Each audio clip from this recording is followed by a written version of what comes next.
keeping up with the Commodore, 'cause the Commodore is keeping up with you. The Commodore 64, now in a home family pack. A family pack containing the world's #1 selling home computer.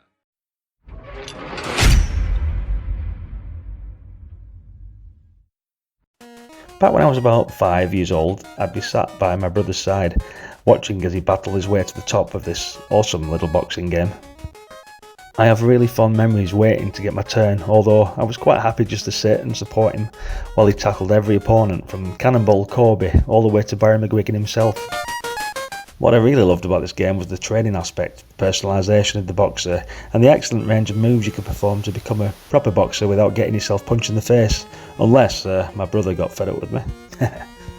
So this game is my top 10 because pure nostalgia. Great game.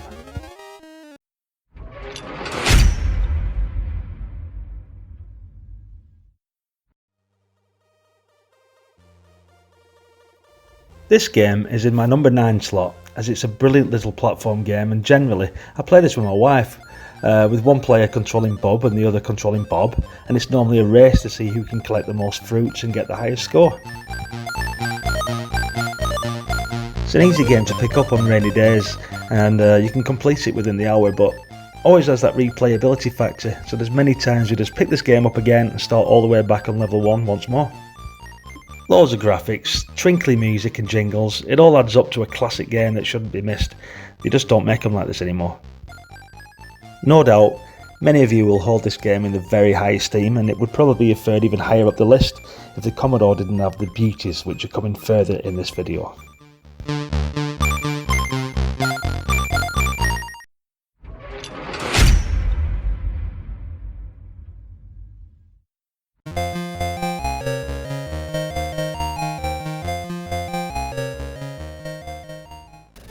One of my earliest roles as a kid and a younger brother was to hover over the spacebar.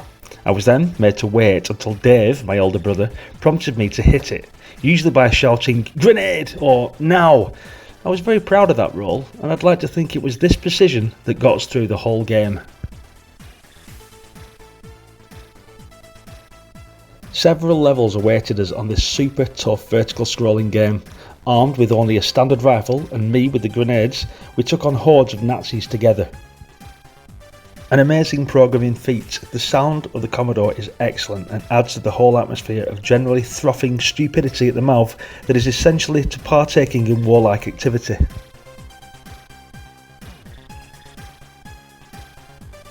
A very deserving spot in the top 10, but as this was a classic, what could possibly be in the higher positions?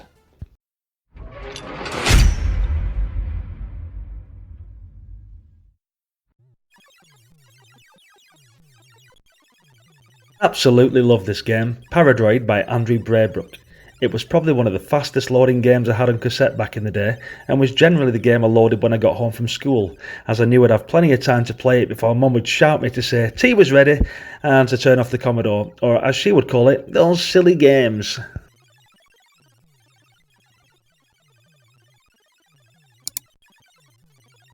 Paradroid is a top-view shoot-'em-up set aboard 8 large space freighters filled with droids.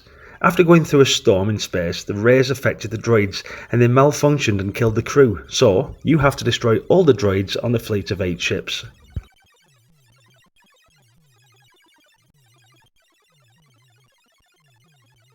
The ultimate goal was finding the 999 cyborg droid and either killing it or controlling it with your influence device.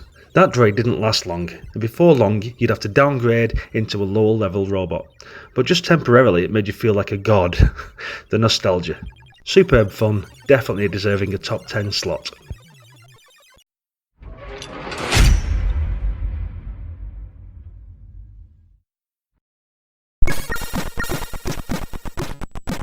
International Karate Plus, stylized as RK Plus, is a fighting game written by Archer McLean and published in 1987 that me and my friends absolutely rolled around laughing playing. The game had a number of background antics.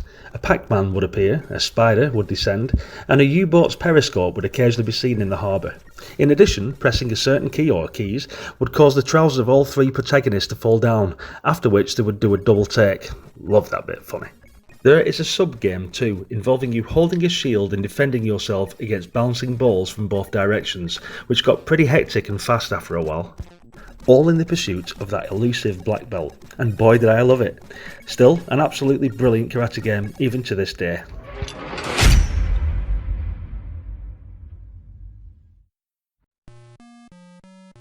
Bruce Lee, it had to be up there. It's such a fantastic little game, and I've covered this one in my channel with much more in-depth information. I'll keep this short and sweet. My fondest memories are playing this with my brother, me as the Green Yamo, absolutely torturing him as he tried to progress and grab all the lanterns. Every now and again we just have fun ganging up on the ninja dude. Such a great adventure with many screens to enjoy.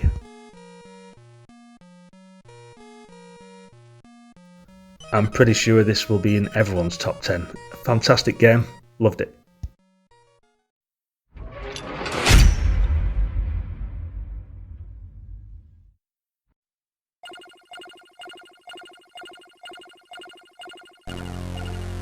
Everyone loved Last Ninja 1, and of course so did I, but it was Last Ninja 2 that caught my attention that little bit more and earned it a top spot not only in my top 10 favourite games but my top 5.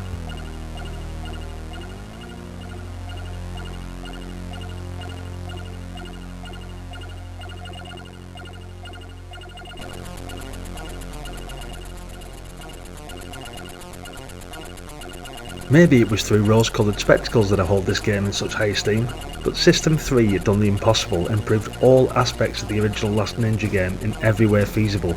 More locations, enhanced detailed sprite animation, fantastic graphical backdrops, and an increased number of location puzzles that maintained a continuing high level of interest in a game whose Oriental's overtones shone through.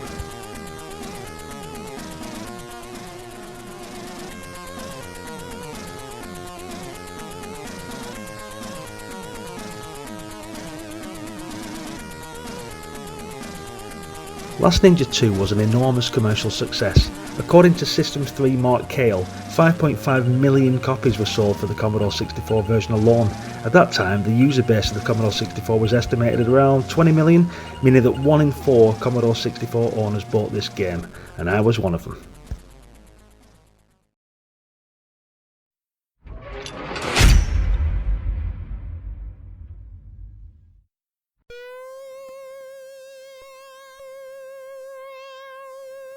Getting a bit spicy now, I'm into the top 3 games, and whilst I'm not trying to overshadow some of the other fantastic games for the Commodore 64, I need you all to know that top 10s are completely subjective and differ all across the board.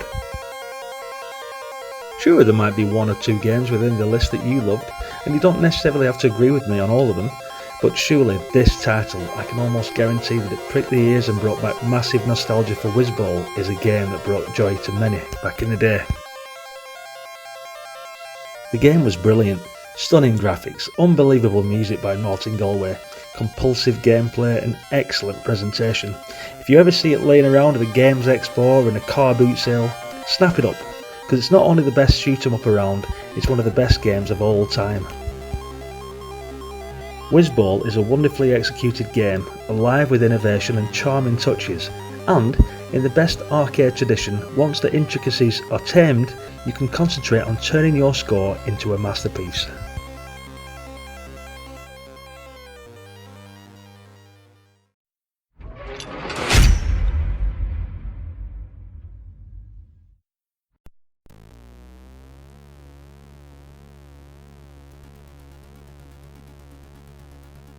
The number 2 slot, following much debate, has to go to Turrican 2. I remember going down to the market with my mum back in 1991. If I'd been behaving that week, she'd treat me to a game from the local stall. I remember it well, glistening cassette cases from all different colours. I'd spend at least half an hour flipping them all over and looking at the screenshots at the back of the tapes. Then, out the corner of my eye, I spotted Turrican 2. The artwork was truly stunning, but this box didn't glisten like the others, it literally glowed. A large white box stood on its spine. I just have to have it. Yeah, it was slightly more expensive than the other games, but luckily for me, my mum added the extra few pounds. I rushed home to my Commodore 64 to load it up later that afternoon. I certainly wasn't disappointed. I remember the game being smooth, fast, big, and has that addictiveness that makes you want to use loads of electricity, playing it well into the night. And I did. In a class of its own, this game rightfully deserves a top 3 place, but it was one game that just pipped it. After massive deliberation, a game that absolutely mesmerised me. But before number 1, here's a few honourable mentions.